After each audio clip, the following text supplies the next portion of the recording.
Welcome to It Matters Radio. I'm Ken Ween, and with me today is my wonderful co-host, Monica Brinkman.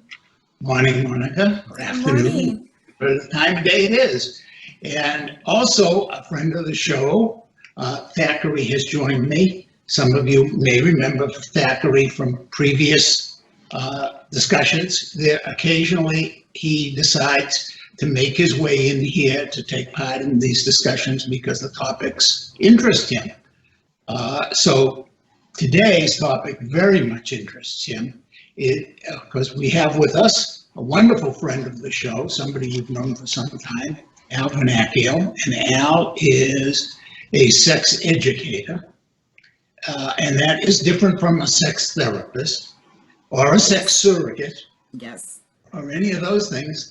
Al helps other people, mostly in his case high school students, explore and understand things like sexuality, gender fluidity, gender roles, all those wonderfully confusing things. And Thackeray has read, by the way, Al's book.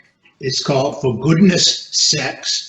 If you are a parent, if you are a teacher, or if you just happen to think that maybe you really would like to know a little bit more about how to think about sexuality, both Thackeray and Monica and I all recommend For Goodness Sex. Al, of course, remains neutral on the subject. He has to love it. He wrote it. So Thackeray's first question, and he said, I have to ask, Al, I have to ask. He says, one of the things about sloths that people may not know is that sloths come down from their trees once a week and they poop. Or to use the word that Thackeray prefers, they take a crap. Now, this has a very important reproductive function. Actually, it has a few functions, but one of them is very important to reproduction in that the female sloth poo announces to the male that she is ready for mating. And this is really important because, as you can imagine, a sloth like Thackeray is not really all that excited about clambering through the forest, finding a tree, climbing all the way up it, only to find out that his intended has no intention. So he says, it's very important for male sloths to like the smell of poo. But it's not important for female sloths to like the smell of poo.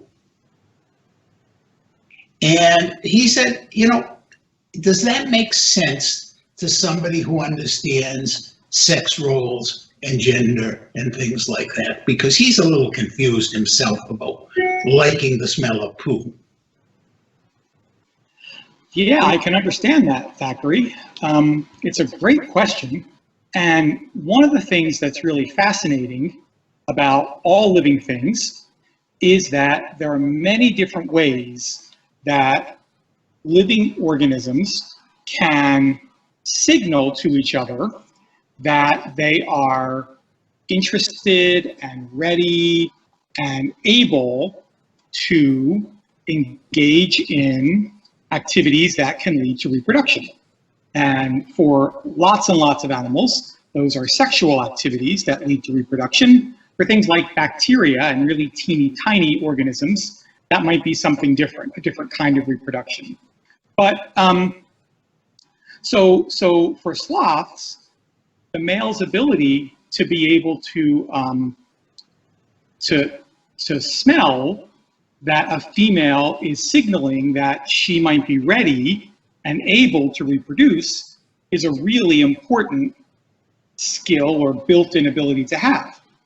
Now with humans, we sort of have it a little bit different. We actually don't smell each other's poo. to know whether we are ready. And humans are also a little bit different in that humans and just a couple of other non-human animal species are able to be sexual with each other, not just for the purpose of reproducing, but also for pleasure, for connection, to find ways to get to know each other better. Sloths and lots of other non-human animals tend only to be sexual, to have sex with each other for the purpose of reproduction. And so those animals send out signals that say, now is the time. But for humans, it's much more complicated because since we can be sexual lots of times for all kinds of different reasons, we don't have just one signal. There are many, many different kinds of signals that we can talk about that can signal that a person might be ready and interested in becoming sexual with somebody. And of course, also remember that even with humans and even some non-human animals, sometimes that sexual activity isn't always between a male and a female of the species, that there's lots of animals where two males or two females can also engage in sexual activity with each other in a really natural, normal way that won't reproduce, but that might lead to some other benefits for the species or for the individuals involved. So it's a great question. It has a big, complex answer. And that's just a little bit of it. So hope that helps, Thackeray. I had a question. Sure. Please don't think that I'm perverted or anything like this, but this is I've always wondered about it. Animals, and we are human animals, when they reach the stage of maturity or puberty, they have sex. It's natural, it's normal. When we humans reach that age, we're told don't have sex. Ignore it. I guess I'm just having a hard time. Why are our bodies built this way for us to be able to indulge in sexual activity at a young age, and then we fight it? I mean, I don't believe in child porn, or, you know what I'm saying? But it's just our clock, how it works as humans, like other animals. Mm-hmm. It seems like we're the only ones to make it a bad thing and to shame it and to say it doesn't happen. And it's got to be frustrating for these young people trying to deal with all this, you know? Right. So humans are complicated in lots of ways. And one of the things about humans that's interesting is that because we have been able to take such control over things like our nutrition and our health and all that, we actually, as an animal, are going into puberty at earlier and earlier ages. You know, when you think about 1850, the average age of starting puberty was around 16 maybe, and the average age of marriage was maybe 17 or 18. So basically, you hit puberty, you got married, and at that point, the full range of adult sexual experiences were open to you. Because of vitamins, good nutrition, better health care, better living conditions, we're healthier and healthier as a human species. Our puberty is starting earlier and earlier. Today we have girls as young as maybe 8 or 9, or 10 getting their first period. Human bodies really aren't, although they are capable of getting pregnant at that time, it's not really beneficial for them. Right. Pregnancy takes a huge toll on a human body. And so, so that's one piece of it. The other piece of it, though, is that because humans use sex for much more than just reproduction, we have to think about at what point in our development are we ready not only for the biological act of reproduction, but for all of the emotional, mental, psychological, spiritual, physical aspects that go along with that. So I think at every age and stage, we can talk to young people about what are appropriate ways for them to explore their sexuality physically, you know, and also ways that are, you know, not that they're bad or wrong or evil, but that it's not really the right time because they don't have the right tool set yet for some things. I mean, their bodies are still developing at that point, and their minds also, correct? Sure, absolutely. So, you know, when I talk to my 9th graders about sexual activity, it's a really different conversation than when I talk to my 12th graders, for example. One of the things we know, and we've known this for a long time, is that although lots of high school kids talk a good game when it comes to sex and being sexually active, they're actually not as sexually active as people imagine. You know, over 75% of 9th graders, this is sort of a big national statistic, you know, have probably not engaged in sexual intercourse. And that's actually really appropriate. 9th graders aren't really ready, most of them aren't really ready developmentally or emotionally for that. How about when you get to 12th grade, though? Well, when you get to 12th grade, the numbers switch a little bit, and about 70% of kids have experimented with some kind of sexual intercourse behavior or some kind of genital sexual activity is how I like to talk about it. And again, there's a huge developmental shift that happens between when you're 13 and when you're 18. There's a lot of growth in those 4 years. Yes. And with that comes additional abilities and additional ways that we can interact with people, reach out to people, connect to people, take care of ourselves, think about each other. So there's a lot that's going on there. And I think, so I tell my 9th graders, you know, I think 9th grade is a great year to figure out how to be the best, you know, kisser you can be. Like, I think kissing is a great 9th grade skill to learn, right? I don't think that intercourse is necessarily a great 9th grade skill to learn. I think there's still a lot that needs to happen for most 9th graders to be ready for that. Now, it's not wrong if a 9th grader decides willingly and consciously to engage in sexual activity with an age-appropriate peer, but it's more likely to be complicated, to wind up feeling not as good as they want it to feel more fraught than free. And that's not what we want for young people. We want young people to be able to engage in ways that make them feel whole and satisfied and good about themselves and good about their partners, and really able to, like, talk to the world about the decisions they're making and that kind of stuff. So it's a complicated issue, but I do think, you know, as a sex educator, sometimes people think I'm an anything goes kind of guy, and that's not true at all. That I really do think carefully about what is developmentally appropriate at every age and stage. I teach kids as young as 3 years old and as old as 18 years old all about human sexuality. And, you know, the lessons are very different depending upon which grade I'm standing in front of and talking to. Do you ever have occasion, I imagine you do, to help kids decide who they are as sexual being? For example, I mean, obviously the easiest one for most Americans and most of our audience to understand is a decision between being heterosexual and homosexual.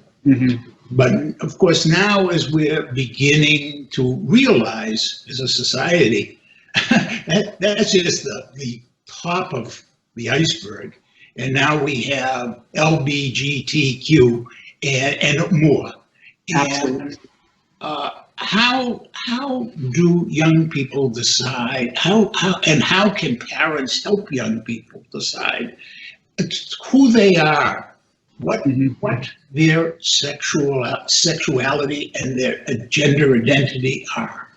Sure. So that's a great question, and it's one of the most exciting things that's happened in sexuality education over the years is the development and the expansion of the way we talk about gender and sexual orientation and romantic orientation and things like that. You know, when we were coming up as young people, the number of boxes that you could sort of put yourself in were pretty limited. And Well, our I actually understanding- basically had two choices. Right. We had two choices. Either you're heterosexual male, in my case, or Right. Monica would be heterosexual female, or you're perverted. Right. That I mean, so often that was yes. true. Yeah. And, and unfortunately, there are still some folks who have a menu that feels that limited. But what we know is that there are now so many ways that kids are identifying their gender and their sexual orientation. Let's just first take a second and make sure folks understand the difference between those two, because often they get conflated and misunderstood. So our gender is, think about it as who we are and who we embody. So my gender is not only my biology, the parts I was born with, but it's also this complex process in my brain that tells me, do I feel like I am a man, a woman, some combination of those, none of those? So we have a body that we live in, and we have a sense up here of who we are. In many, but not all cases, the body and the sense of who we are in agreement in some way. I have a male body, I feel like a guy.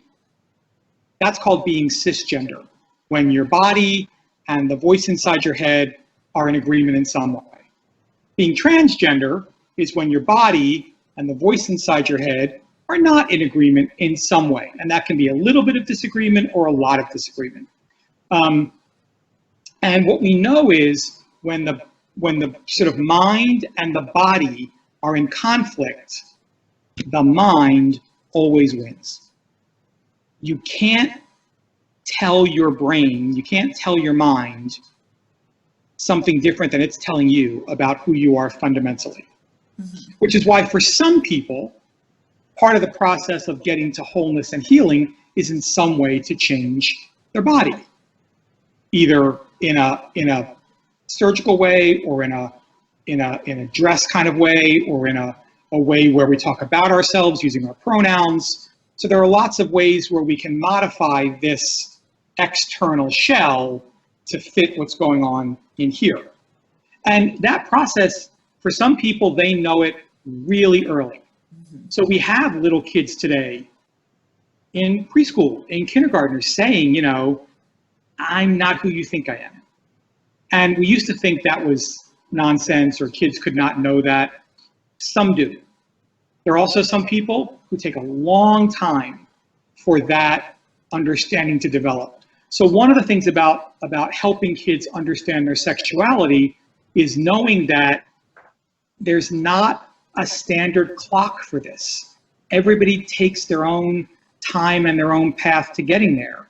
And some kids know right away, and some kids take more time to understand. And it is really a discovery and an understanding. It's figuring out what's already in there. It's not sort of putting something externally on you. And let's just, it always comes inside out.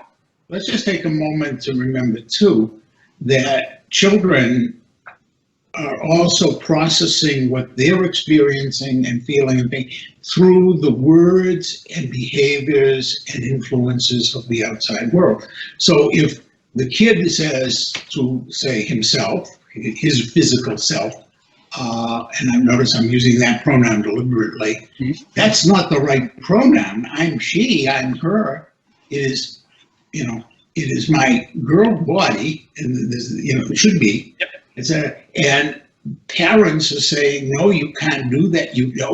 Don't put on that. You can't wear that. Stop wearing putting on your mother's clothes. Here's some work boots for you.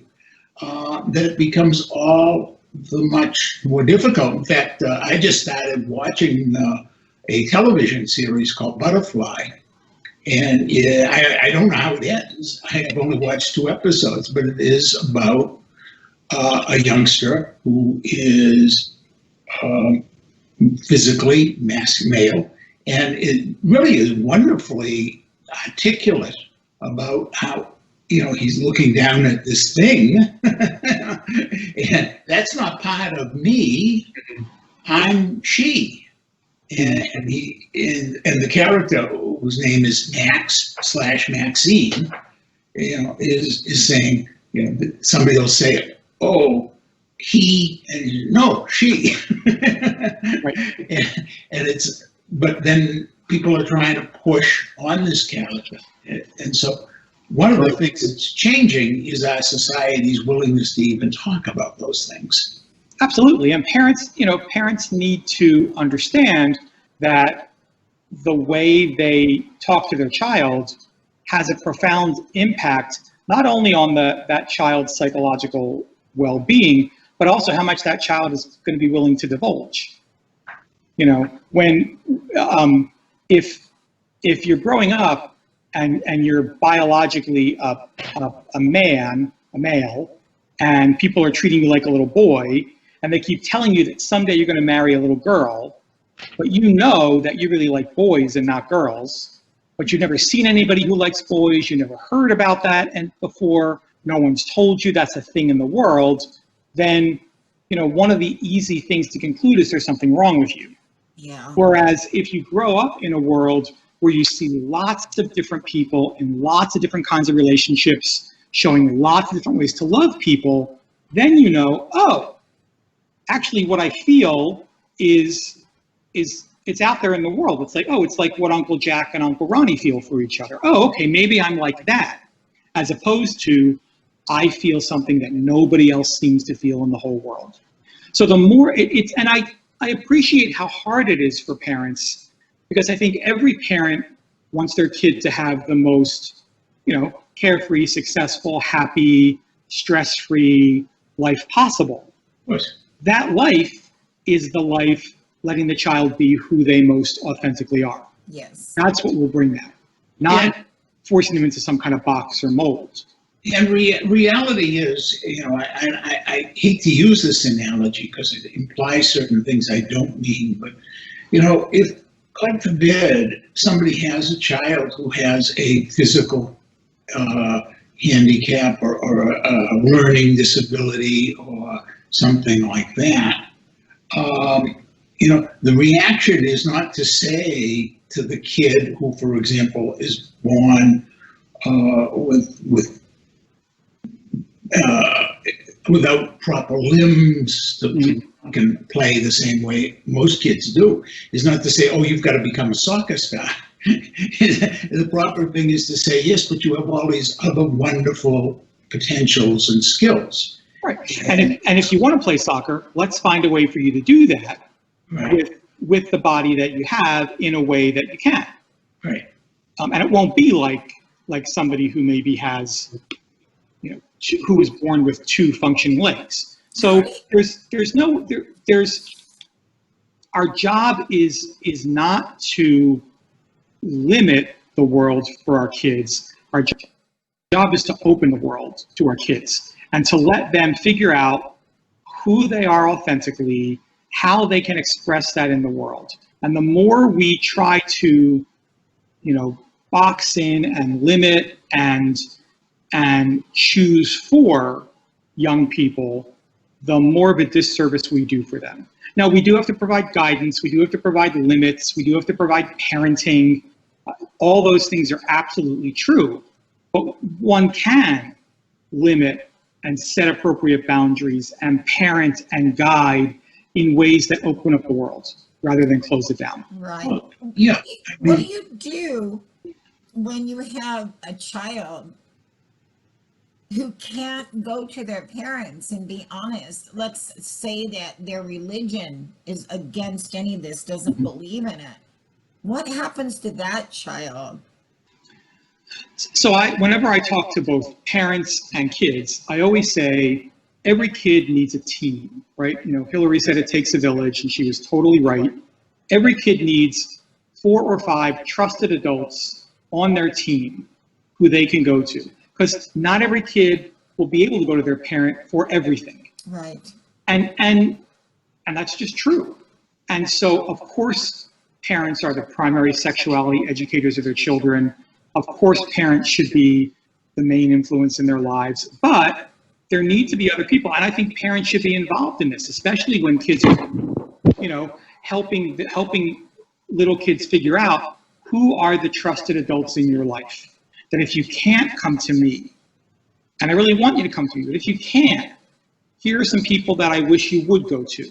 But that is interestingly, that's becoming interesting on the other side, even as our society is opening up. And I think this is a very interesting division that's happening in our society. Mm-hmm. Even as we are opening up to the idea of difference, to that wonderful rainbow spectrum of identities, there are other people who are threatened by this, and among other things, they are cutting off kids' access to trustworthy others. One way they're doing it is homeschooling. I mean, I think homeschooling can be a fascinating and fabulous experience for some kids, but it also is a way of keeping kids from exploring their identities and their sexuality, and can be used very badly. It's possible. One of the things about kids that I love is that they are amazingly resilient. They're built to explore. And, I can tell you, as a kid who grew up in a pretty confining household, who had questions that nobody in my family was going to be able to answer or was going to feel comfortable answering, I found answers. I found plenty of places to go to figure things out. And I think most young people that I've talked to, especially today with young people's, amazing access to the online world, which has its, pluses and minuses, right? The internet is a tool, like a hammer. You can use it to chisel a beautiful sculpture or bonk somebody on the head. It's not good or bad in itself.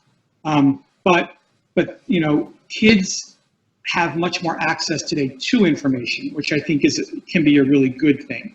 So even when people are deliberately trying to stifle or discourage discovery or exploration,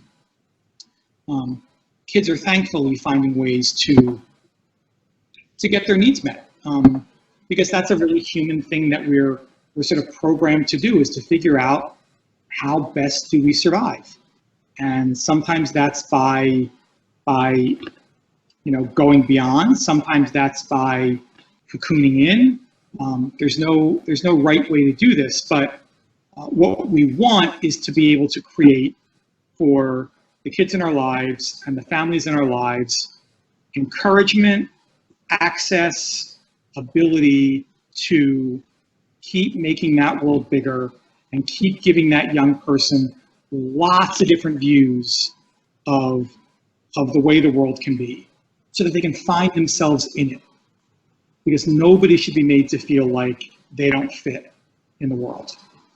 And so often that's the result of bad sexuality education. You feel like you don't fit, or there's no place for you, or nobody's noticing you or talking about you. And that's really tragic. We don't want that for young people. We want every kid to be seen and heard and appreciated and valued and given what they need to grow into their fullest selves. Right, and there are children who think one thing at one age and then they find out that isn't even so. But at least you're opening up all the avenues for them to get information and to find out what is true for them. Yeah, and the process of figuring out our identity is not a one-time thing. I say to parents all the time, don't take any one moment of declaration as the be-all and end-all, right? Like, look for the patterns. Right. If your 4-year-old one day says, "Mommy, I'm not a boy, I'm a girl," okay, listen to that. But if your 4-year-old says that every day, that's a really different message. Yes. Now, sometimes they say it once and they mean it entirely, and that's important. So you never want to ignore it, but you also want to be able to sort of notice, what are the patterns? Where are the places where things just get more and more true? And that's what I think we have to be looking for as we help young people grow and help them ask those questions. It's okay for a lot of high school kids, they might sort of try on different ways of labeling their gender or their sexual orientation. You know, I'm bisexual, I'm demisexual, I'm pansexual, I'm asexual. All of those are perfectly valid ways to be in the world, right? But, you know, just because a kid says I'm asexual today, they don't have to feel locked into that. They can see if that fits. Mhm. And sometimes they might say, you know, I thought that, but actually what I'm discovering is that really wasn't it. I just Right. didn't quite fully understand myself. And now I really think this label fits me best. Well, what I think The only- is good is you, people like you, and it's happening a lot more, thank goodness. Give them a place to get answers and guidance and understanding as they go through this in their lives, trying to find out what their sexuality really is. But you know, I think that exploration that goes on within people and within sloths, yes, Yeah. it's a very important process. And I think the message here is to exploring the inner world in the sense of who one is, even if it means occasionally considering being a two-toed sloth instead of a three-toed sloth. But this is a valid process. It's something that we have to respect in our children. And you know what? I have found that even sometimes adults are, because they have been stopped in some way or blocked in some way, even later on in their lives, they're rediscovering who they are. And that is a wonderful part of being, whether being a sloth or being a human. And this has been a great discussion. I Yes. really am glad we've had it. Al, I hope you'll come back because I think there's lots more to talk about. Yeah, we've just touched yeah. on the topic. For those of you folks who didn't get the name of that book, okay, it's called For Goodness Sex. And it's by our guest today, Al Vernacchio. And you spell Vernacchio, Vernacchio. Because if you don't spell it right and you go to Amazon to look for it or ask Barnes to order it for you, you won't get to it. And And we'll we have want a you to, link down under the and of course, podcast. you can look down at the description of the show here. Okay, and Al, thanks again for joining us on It Matters Radio. It's my pleasure. Thanks so much for having me. Take care. You too. Bye, Al. Bye-bye. Okay, For Goodness Sex by Al Vernacchio. I'm not even sure how to pronounce it, sorry. Changing the way we talk to teens about sexuality, values and health. Look, this is a great little book. If you've got a teenager and you want to know how to talk about sexuality in a positive way without sort of being negative, because not all teenagers are out there falling pregnant at 14 and being sexually promiscuous, etc., etc. So this book just provides you with a way to be able to talk about sex in a world that's highly sexualized and very different to the world that we grew up in. The internet has changed a lot and our sexual values are becoming a lot more open, I think. So he talks about a whole range of different stuff. So Al has a education background and he does sexuality workshops in a religious school. I think it's Mormon. I could be wrong though. So he provides a really open-minded approach in regards to talking about sex. He's not a parent, but as a teacher who's worked with teenagers for a long time, he has a very interesting perspective. So he talks about, creating a family philosophy, outlining what sex is all about and what family rules are. Talks about sexual attraction, talks about bodies and sexual desire, and a whole lot of stuff that's quite relevant. So look, it's the sort of book that, as your kids are getting to teens, if you want to have a little bit of an idea about what's actually happening out there sexually, it's a good book to go to because he does talk about a lot of the stuff that's quite pertinent and relevant for teenagers today. I hope that helps. It's a great little book for parents of teens.